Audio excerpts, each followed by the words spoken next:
Welcome back to the Nerdy Narrative. My name is Leslie Smith and I have a little bit of a different video for you guys today. If you've been around the channel a while, you might remember my review about Redeeming Love by Francine Rivers. I will link it up here in the cards, but it is one of the very first reviews that I did for my channel. And I chose it because when I first started my channel, I wanted to do some reviews on some books that I knew really well, read several times, just to get in the habit of learning how to speak in front of the camera and kind of get my flow. And so one of my most favorite books of all time is Redeeming Love by Francine Rivers. It is in the beginning of my channel before I really knew what I was doing as far as lighting and all that kind of fun stuff. It looks terrible. It's okay. It's okay. So the last couple weeks, I was getting a lot of notifications where people were commenting on the Redeeming Love video. And just to quickly summarize, Redeeming Love is a fictional retelling of the book of Hosea.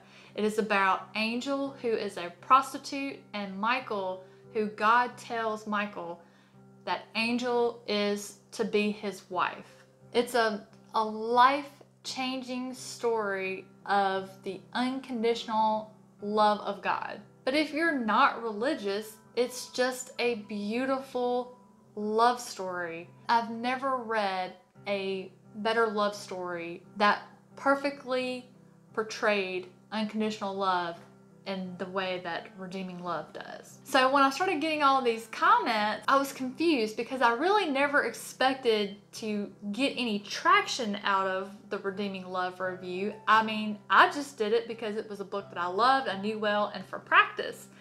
But I'm like, man, it's just it's still getting views. I'm getting all these comments. I didn't really think too much of it. I was just happy that people were enjoying it. Well, then over on Instagram, I had a follower tag me in like a mock-up of a movie poster for Redeeming Love. And I was like, no way. No. Well, I pull up IMDb. There it is. Yes, sir. Yes, ma'am. We are going to get a movie adaptation of Redeeming Love in 2021. That's the target date now. Of course, with the pandemic, that could get pushed back. But the director responsible for adapting this book to the silver screen is DJ Caruso. I don't know what to think. My hopes are up because I love this book, but I also know that books aren't always adapted well to movies or TV series. So I'm trying to remind myself, keep your expectations low. You know, when you're thinking of a director that is going to take a faith-based story about child prostitution, handle it with the level of care that it requires, is he going to be able to adequately do that? Because this isn't the kind of movie he normally directs. Like, he directed Taking Lives with Angelina Jolie and Ethan Hawke, Two for the Money with Al Pacino and Matthew McConaughey, Disturbia, Eagle Eye with Shia LaBeouf, and then all of a sudden he's over here wanting to do Redeeming Love. I did read where Francine Rivers is going to be executive producing and Roma Downey from Touched by an Angel is going to assist. They might pull it off. I just hope that Caruso is open to what Mrs. Rivers tells him. Faith-based movies in Hollywood just don't mix well, kind of like oil and water. This is a beloved book. It's a beloved story. It's a fictional retelling of the book of Hosea set in the American Old West. I mean, I know they're going to change things, but what exactly? I'm pretty sure they'll leave the child prostitution in there because they're going to consider that a good draw to get people in. But are they going to have it like the book where God speaks to Michael,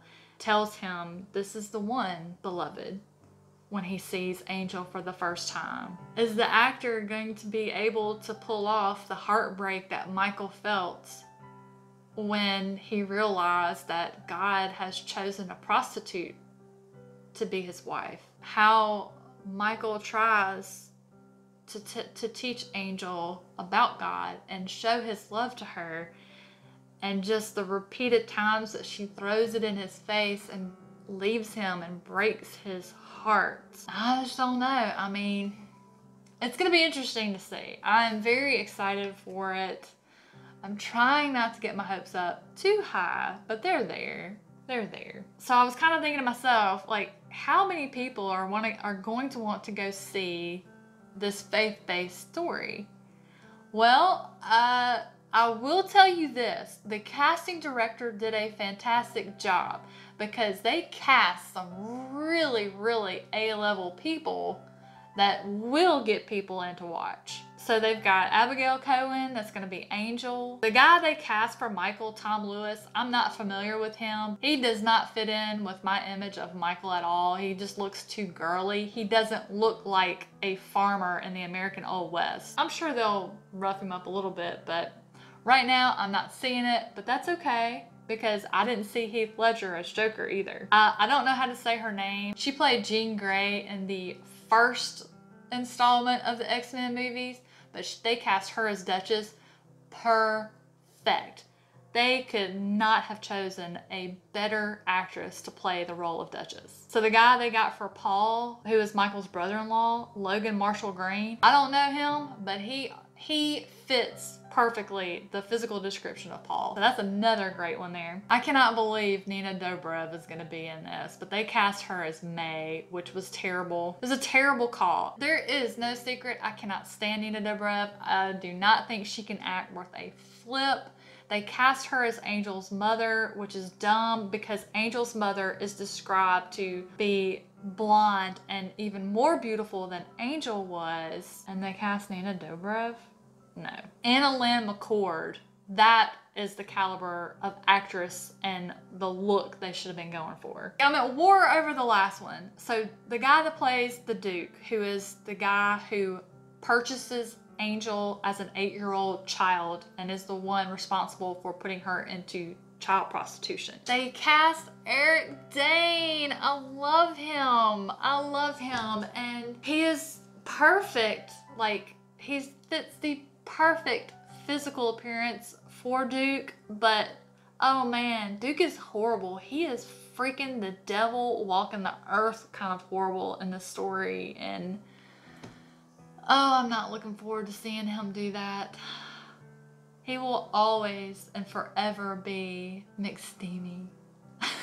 Those are my initial thoughts about the movie to date. As I find out more info, I'll definitely check in with you guys. If you have read this book, please comment below. Tell me, is this movie something you're interested in seeing? What are your hopes for it? What do you think they'll leave in or change? Somebody come talk to me about this movie, y'all. I need a support group. I'm just telling you like it is. As always, my friends, thank you so much for coming by to see me in my little corner of the world. Thank you for being there for me. Have a fantastic rest of your day, and I'll see you soon.